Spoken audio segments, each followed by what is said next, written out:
અમદાવાદ મહાનગરપાલિકાની ચૂંટણી જંગમાં ગોમતીપુર વોર્ડમાં ચૂંટણી જંગ રસપ્રદ છે, કારણ કે ભાજપના ઉમેદવારને બાદ કરતા જે ઉમેદવારો જનરલ બેઠક પરથી લડી રહ્યા છે તે એક સમયે કોંગ્રેસમાં હતા, એટલે કે એક સમયના કોંગ્રેસના મિત્રો સામસામે ચૂંટણી જંગ કરી રહ્યા છે। ઝુલ્ફીકાર પઠાણ કોંગ્રેસમાંથી, ઇકબાલ શેખે આઈએમ અમદાવાદ ખાન પઠાણ આમ આદમી, આમિર ખાન પઠાણ અપક્ષ, મોહમ્મદ શોએબ શેખ સમાજવાદી પાર્ટીમાંથી ચૂંટણી લડી રહ્યા છે। આ તમામ લોકો એક સમયે પંજા સાથે હતા, પરંતુ હવે તેઓ બીજા પક્ષ સાથે સંકળાઈને આમને સામને છે।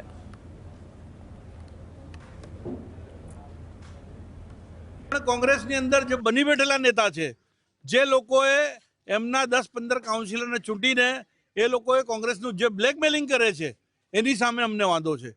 આજે સિનિયર તરીકે હું કાઉન્સિલર હતો, મારી જોડે અન્યાય થયો અને 25 વર્ષ આપ જુઓ તો અમને ટિકિટ લેવામાં, અમારી સામે અપક્ષો ઊભા કરીને એમને ફંડિંગ કરવામાં અને અમારા સભાઓમાં નહીં આવે જ્યારે કોંગ્રેસમાં હતા, અમને ખૂબ અલગ અલગ કડવા અનુભવો થયા છે।